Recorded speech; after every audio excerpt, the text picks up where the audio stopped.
आपका कृष्ण दरबार में एक बार फिर से स्वागत है। पिछले सप्ताह हमने आपसे पूछा था कि महाभारत युद्ध लड़ने के समय पांडवों की और कौरवों की उम्र क्या थी। तो उस समय पांडवों की और कौरवों की इनकी उम्र थी 60 वर्ष। जब ये उम्र से 60वें वर्ष में प्रवेश किया इन लोगों ने, तब जाके महाभारत का युद्ध हुआ था। अब आप लगा लीजिए हिसाब, आज के समय के हिसाब से हमारे यहाँ 60 वर्ष में लोग रिटायर्ड हो जाया करते हैं। उन लोगों ने 60 वर्ष की उम्र में युद्ध लड़ा। ये था पिछले प्रश्न का उत्तर। आज हम एक नए सफ़र की ओर चल रहे हैं और वह सफ़र जो है आज बड़ा हटके है। आज जो सफ़र है उसके लिए हम आपको ले चलते हैं नारद जी। नारद जी जो केवल भ्रमण करते रहते हैं, घूमते रहते हैं, सृष्टि ब सृष्टि, फिर इस सृष्टि, फिर इस लोक जाना, उस लोक जाना।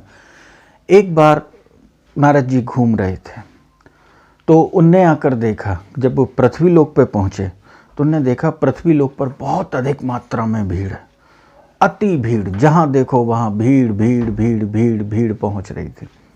नारद जी वहाँ से फ्री हुए। उसके बाद वो पहुँचे नरक लोक। तो नरक लोक में भी बहुत अधिक मात्रा में भीड़। देख रहे हैं कि लोग बाग अपने पापों का दंड भोग रहे हैं। फिर वह स्वर्ग पहुँचे, वहाँ भी बहुत अधिक मात्रा में भीड़। फिर वह ब्रह्मलोक पहुँचे तो ब्रह्मलोक में भी ब्रह्मा जी नई नई सृष्टि का उत्पन्न कर रहे हैं। तो नए नए चेहरे, नए नए लोग, नए नए जीव उत्पन्न हो रहे हैं। वहाँ भी बहुत अधिक मात्रा में भीड़। वह कैलाश पहुँचे तो कैलाश में भी शिव भक्ति में मग्न प्रेतों की अधिक मात्रा में भीड़।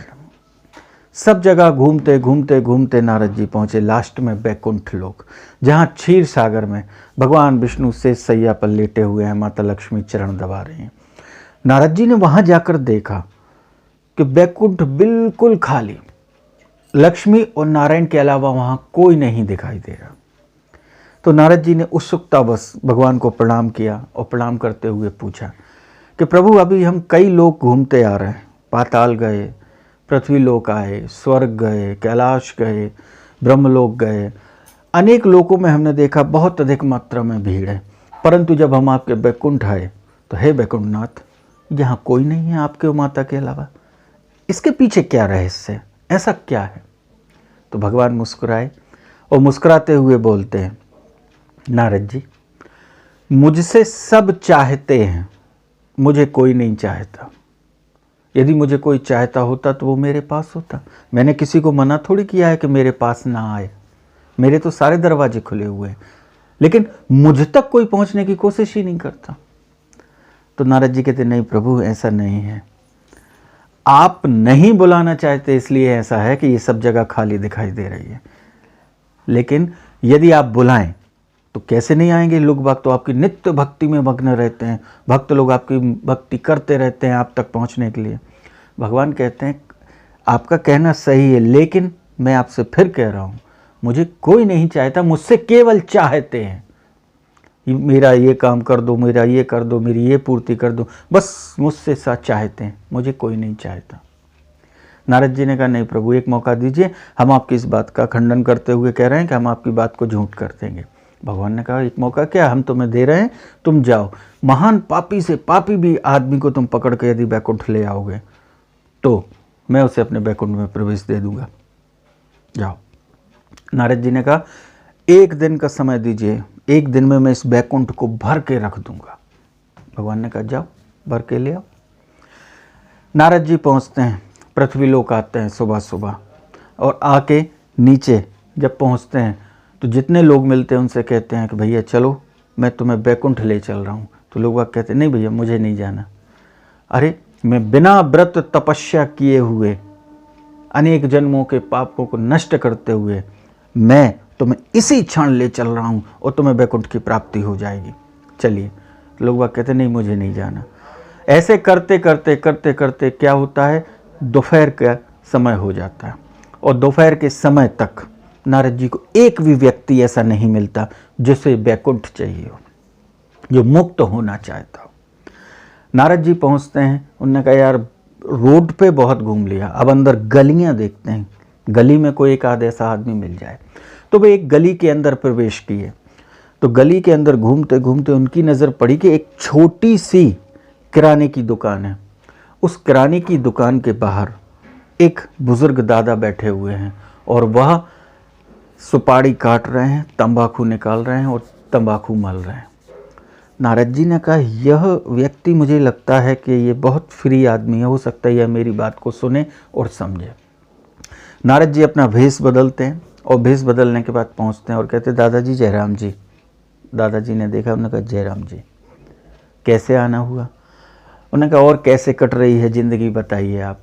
तो वो कहते हैं, देखो भैया, अब तो इस ज़िंदगी से हम बोर हो चुके हैं, सब कुछ देख लिया मैंने, अब तो भगवान ने ऐसा करे कि मुझे उठा ले। नारद जी ने कहा, एक आदमी मिल गया काम का, ये जाना चाहता है। नारद जी कहते हैं, ये अच्छा, यदि मान लो भगवान तुम्हें अभी इसी समय बुलाएं, कहले हम इसी समय छोड़ देंगे, क्योंकि मुझे कोई मोह माया नहीं बची है, मैंने सब कुछ देख लिया है। जब यह बात कही तो नारद जी अपने असली रूप में आए और असली रूप में आकर उन्होंने तुरंत कहा, चलिए इसी क्षण हम आपको बैकुंठ ले चलते हैं, भगवान विष्णु के पास चलते हैं, नारायण तुम्हारे की प्राप्ति हम वैसे ही करा देते हैं बिना व्रत तपस्या के। तो उस व्यक्ति ने देखा ये तो नारद जी हैं, तो वो चौंके। अरे कह नारद जी, मैं चलना तो चाहता हूँ, लेकिन क्या है कि अभी मेरी संजली बहू के यहाँ एक डिलीवरी होने वाली है, मैं पहले उस नाती पोता की शक्ल देख लूँ, आप मुझे 6 माह का मौका दे दो, 6 माह के अंदर मैं खिला के मेरी आत्मा तृप्त हो जाएगी, फिर मैं चलूँगा। नारद जी कहते, ठीक है, हम 6 महीने बाद आएंगे। नारद जी 6 महीने बाद फिर पहुँचते हैं तो उनने देखा वह जो छोटी सी किराने की दुकान थी वो एक बहुत बड़ी स्टोर में बदल गई, उसका जीर्णोद्धार हो गया और वो दादा वहाँ नहीं दिखे। तो नारद जी वहाँ से पहुँचते हैं और देखते हैं कि एक लड़का बैठा हुआ है। तो उस लड़के से पूछते हैं कि भाई साहब, यहाँ 6 महीने पहले एक दादाजी बैठे रहते थे, एक तंबाकू मलते रहते थे, वो कहाँ पर हैं? तो उस लड़के ने कहा, वो मेरे पिताजी थे, अभी 15 दिन पहले उनकी मृत्यु हो चुकी है। अरे, उनने तो हमें वचन दिया था कि हम आपके साथ चलेंगे, चलो हम देखते हैं वो कहाँ हैं। तो नारद जी ने अपने योग बल से देखा कि ये कहाँ हैं। तो वह जो पिताजी थे उनके, वो उसी घर के बाहर एक छोटे से पिल्ले के रूप में बंधे हुए थे। उन्होंने कहा, अरे बताओ, अच्छा भला इंसान था, क्या मालूम क्या कर्म किए कि अब ये कुत्ता का पिल्ला बन गया है। तो वह पिल्ले के पास पहुँचे, पिल्ले ने बड़े ध्यान से देखा उनको। नारद जी ने कहा, हमें पहचाना? पिल्ला देखता रहा। उन्होंने कहा, ये नहीं पहचाने होंगे। नारद जी ने अपनी योग शक्ति प्रदान की और जैसे योग शक्ति उनको दी जाती है तो वह पिल्ला पहचान गया। उन्होंने कहा, अरे नारद जी, उन्होंने कहा, बताओ तुम्हारी क्या गति हो गई, अच्छे भले इंसान थे, चलो इसी क्षण इसी योनि को छोड़ो, हम तुम्हें बैकुंठ ले जाते हैं, बैकुंठनाथ के पास। तब वह क्या कहने लगे, देखो नारद जी, बात इतनी सी है, अभी हम छोटे से 15 दिन के बालक हैं, पिल्ला बने हुए हैं, तो यह मेरा मालिक है और यह मुझे इतने दिन से पिला रहा है, खिला रहा है। तो हम कुत्तों का एक नियम है कि जिसके यहाँ खाते हैं तो उसकी भंजानी पड़ती है, तो हम कुछ समय के लिए इनके यहाँ पहरेदारी कर दें, आप हमारे पास 6 महीने बाद आना, 6 महीने बाद मैं पक्का आपके साथ चलूँगा। कौन कुत्ता बना रहना चाहता है? नारद जी ने कहा, ठीक है, हम फिर विश्वास कर रहे हैं आपकी बात का। और नारद जी क्या करते हैं, फिर 6 महीने बाद आते हैं। जब वो 6 महीने बाद आते हैं तो वो जो सेठ जी बैठे हुए थे, जो उनके लड़के थे, उनसे पूछते हैं, क्यों भैया यहाँ एक छोटा सा पिल्ला बंधा रहता था, वो कहाँ है? तो उन्होंने कहा, अच्छा, वो पिल्ले की बात कर रहे हैं, वो अभी क्या है, परसों एक गाड़ी के नीचे दब के मर गया। उन्होंने कहा, बताओ, मैं इसके पास आता हूँ, ये मर जाता है। तो नारद जी ने फिर योग बल से देखा कि अब यह कहाँ है। तो वह देखते हैं कि उसी घर में नाली के पास में वो सफ़ेद गंदी नाली का एक कीड़ा ऐसे ऐसे रेंगता है, वो बने हुए चल रहे हैं। नारद जी कहते, अरे बताओ, अच्छा भला इंसान था, इसकी गति क्या हुई? पहले ये पिल्ला बना, अब ये बताओ गंदी नाली का कीड़ा बन चुका है, क्या किया जाए? तो नारद जी ने फिर उसको अपने योग बल द्वारा अपना योग ज्ञान दिया और एक ज्ञान से कहा, क्यों दादाजी, पहचाना? तो उस कीड़े ने ध्यान से देखा। उन्होंने कहा, अरे नारद जी, आप फिर आ गए? उन्होंने कहा, देख भैया, तुम अच्छे भले इंसान से पिल्ले बने, पिल्ले बनने के बाद अब ये छोटे गंदी नाली के कीड़े बन गए, चलो मैं तुम्हें इसी समय मुक्त कर देता हूँ इस योनि से, चलो मैं तुम्हें बैकुंठ ले चलता हूँ। तो पिल्ला कहता, देखिए नारद जी, आप अब आए, अब नहीं आना, क्योंकि मेरे लिए स्वर्ग और मेरा वैकुंठ यह नाली है, मैं तो इसी में रहूँगा और मैं कहीं छोड़ के नहीं जाऊँगा। नारद जी अपना मुँह उदास सा लेकर लास्ट में घूमते घूमते वैकुंठ पहुँचे तो भगवान विष्णु लेटे हुए देख रहे, मुस्कुराए। उन्होंने कहा, क्या बात है नारद जी, आप कह रहे थे कि हम बहुत सी भीड़ को लेके आ रहे हैं, एक भी व्यक्ति नहीं आया आपके साथ।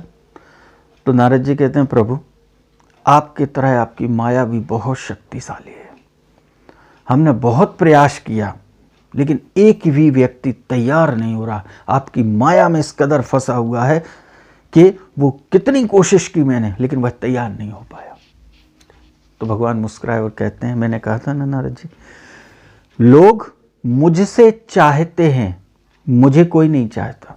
कोई बिरला होता है जब कभी किसी लोक में, जब कभी ऐसा कोई युग आता है कि कोई बिरला होता है जो मुझे प्राप्त करना चाहता है, बाकी तो सब लोग केवल मुझसे चाहते हैं।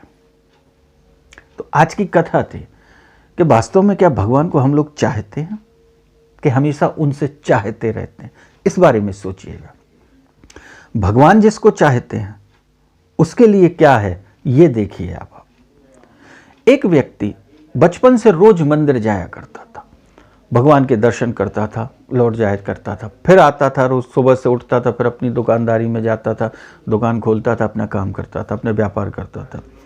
एक दिन उस व्यक्ति के मन में एक प्रश्न आया, तो वह मंदिर पहुंचा, उसने भगवान को प्रणाम किया, भगवान के दर्शन किए और दर्शन करके कहता है, प्रभु मैं बचपन से लेकर रोज आपके घर पे आता हूँ, आपके दर्शन करने आता हूँ, लेकिन आप कभी हमारे घर नहीं आते हैं। हमें कैसे एहसास हो कि आप हमारे साथ हो? इसका कोई प्रमाण दीजिए। तो भगवान ने इस चीज को, उसके एक अंतरंग भाव को जो वास्तव में स्वच्छ और निर्मल था, उसको स्वीकार कर लिया। मूर्ति में से आवाज आती है, कल से मैं तुम्हें एहसास कराऊंगा कि मैं तुम्हारे साथ हूं। तो दूसरे दिन जब वह सुबह सोकर उठा और जैसे ही घर से निकलने को हुआ तो उसने देहरी पार की है और आगे चला है, तो उसने देखा कि वो जहां चल रहा है उसके आगे 2 कदम चल रहे हैं, उसको केवल 2 पैर दिखाई दे रहे हैं जो उसके आगे आगे आगे चलते चले जा रहे हैं। तो वो जहां भी जाता था पहले उसके 2 पैर आगे चलते थे, तो वह दुकानदारी करता था, फिर अपने घर लौट के आया करता था और आगे आगे वह 2 पैर चला करते थे। यह क्रम बहुत समय तक चलता रहा। एक दिन समय परिवर्तित हुआ, उसको व्यापार में लॉस लगा, व्यापार में बहुत अधिक नुकसान हुआ।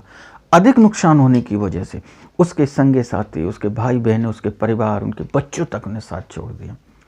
अब उसने जैसे समय खराब हुआ तो उसने दरवाजा खोला तो उसने देखा भाई 2 चरण जो दिखाई देते थे वो भी दिखाई नहीं दे रहे।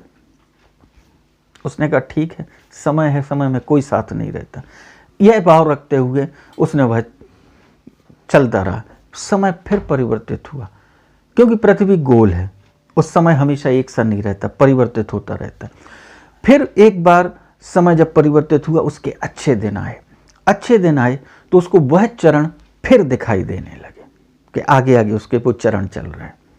तो वह मंदिर गया और मंदिर में जाके भगवान से कहता है कि प्रभु एक बात बताओ, मेरा समय खराब आया, मेरे अपने वालों ने, मेरे घर वालों ने, मेरे दोस्त यार रिश्तेदार सब ने, जिसके प्रति मैंने पूरा जीवन दे दिया, उनने मेरा साथ छोड़ दिया, मुझे उनसे कोई बुराई नहीं, ठीक है माया है, लेकिन आप भी हमारे साथ चलते चलते आपने भी साथ छोड़ दिया बुरे समय में, हैं? वैसे हर समय आप हमारे साथ चला करते थे और आपने साथ छोड़ दिया।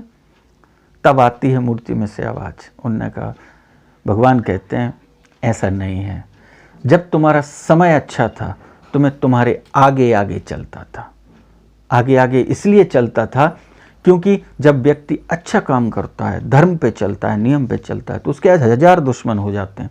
तो 1000 दुश्मन हो जाते हैं तो उस समय मेरे ठाकुर रूप की आवश्यकता उसको पड़ती है, इसलिए मुझे ठाकुर जी कहा जाता है और मैं साथ में चलता हूँ। और जब तुम्हारा समय खराब आया तो समय खराब आने पर मैं तुम्हें गोद में लेकर चलता था, क्योंकि तुम मेरे प्रति पूर्ण समर्पित थे। और जब मैं गोद में लेकर तुम्हें चलता था तो जिसे हम गोद में लिए रहते हैं और जो गोद में बैठा होता है उसे गोद में लिए हुए व्यक्ति के चरण नहीं दिखाई देते, इसलिए तुम्हें हमारे चरण नहीं दिखाई देते थे। और आज तुम्हारा समय अच्छा आया तो मैं तुम्हारे आगे आगे चल रहा हूँ। तो वास्तव में शक्ति यही है कि भगवान जो होते हैं हमारे साथ हर पल रहते हैं, लेकिन कभी क्या हम एहसास करते हैं उनका कि वो हमारे साथ हैं? आप प्रैक्टिकल करके देखिए, इसका प्रैक्टिकल आधी रात को देखिए कि कभी आप रात में सो रहे हो और सोते सोते आप अचानक उठते हैं, बाथरूम जाते हैं और बाथरूम में आते हैं, नींद में होते हैं और आपने देखा हो कई बार हमने लाइट जलाई, बाथरूम गए, लौट के आए और कई बार हमें पलंग लग जाता है या सोफ़ा सेट लग जाता है या कोई रखी हुई कोई चीज़ लग जाती है। लेकिन कभी आप प्रैक्टिकल देखना, आप हर इंसान के साथ घटित होती है, कभी आधी रात को आप उठ के अंधेरे में गए और वहाँ बाथरूम से आते हैं और अचानक लाइट चली जाती है, लेकिन उस अंधेरे में आप बिना कहीं कुछ लगे अपने स्थान तक पहुँच जाते हैं, क्योंकि भगवान कहते हैं कि मैं अपने भक्त के साथ हर पल हर क्षण रहता हूँ। ये जीवन में प्रैक्टिकल करके देखिएगा। आशा करता हूँ आपको हमारी ये आज का छोटी सी जो कथा आपको सुनाई ये पसंद आई होगी और इस पे ध्यान दीजिएगा। हम हमेशा भगवान से चाहते रहते हैं, कोशिश करें कि हम भगवान को चाह लें जैसे हम अपने परिवार को चाहते हैं। हम परिवार वालों के लिए आंसू बहाते हैं, कोई दुखी हो, कोई बीमार हो, कोई कष्ट में हो तो उसके लिए हम आंसू बहाने लगते हैं, लेकिन कभी हमने आंसू उस परम पिता के लिए बहाए, उस प्रभु के लिए बहाए? पैसे हम अपने घर वालों के लिए खर्च करते हैं, बच्चे कहते हैं तो 200 रुपये की हम टॉफ़ी दिला देते हैं, लेकिन 200 रुपये कभी किसी मंदिर में चढ़ाते हैं? हम वहाँ 10 का नोट चढ़ा देते हैं। तो भगवान यही कहते हैं जो आपने कई बार पढ़ा है, लोगों से सुना है, कि तुम एक पैसा मेरे लिए खर्च करके तो देखो, तो मैं तुम्हें धन का स्वामी ना बना दूं तो कहना, और प्रेम से कभी भोग लगा कर तो देखो, मैं तुम्हें 56 भोग ना खिला दूं तो कहना। जो आपने इन बातों को सुना है, यह बात यही यथार्थ होती है कि एक आंसू मेरे लिए बहा के तो देखो, ये सारी दुनिया तुम्हारी ना बना दूं तो कहना। तो प्रभु से प्रेम करिए और प्रभु को चाहिए। जब प्रभु को आप चाहिएंगे और प्रभु से के प्रति समर्पित हो जाएंगे तो जो आप चाहते हैं वो अपने आप होता रहेगा। हमारा अगला प्रश्न है, रामायण में राम और रावण दोनों की सेना का युद्ध हुआ था। अब आपको अगले सप्ताह तक इस रहस्य को जानना है कि दोनों का युद्ध कितने दिन चला, राम की सेना का और रावण की सेना का। इन दोनों के युद्ध के साथ फिर राम और रावण का युद्ध कितने दिन चला, इस रहस्य को हम जानेंगे, क्योंकि ये कोई 1 दिन 2 दिन 5 दिन में युद्ध होने वाले नहीं थे। सोच के देखिए, क्योंकि आपने सुना होगा कि 1 लाख पूत 1.25 लाख नाती, माने रावण के 1 लाख पुत्र थे, 1.25 लाख नाती थे। तो इतनी बड़ी सेना और राक्षसी सेनाओं से भगवान ने जब युद्ध किया तो कितने दिन युद्ध किया होगा, इसका रहस्य हम अगले सप्ताह तक जानेंगे। भगवान श्री कृष्ण आपकी सारी मनोकामनाएं पूरी करें, आप स्वस्थ रहें, सारी बीमारियों से बचाएं और आपकी सारी मनोकामना पूरी करें और अपने चरणों में अनन्य भक्ति प्रदान करें, इसी आशा सहित। जय श्री कृष्ण।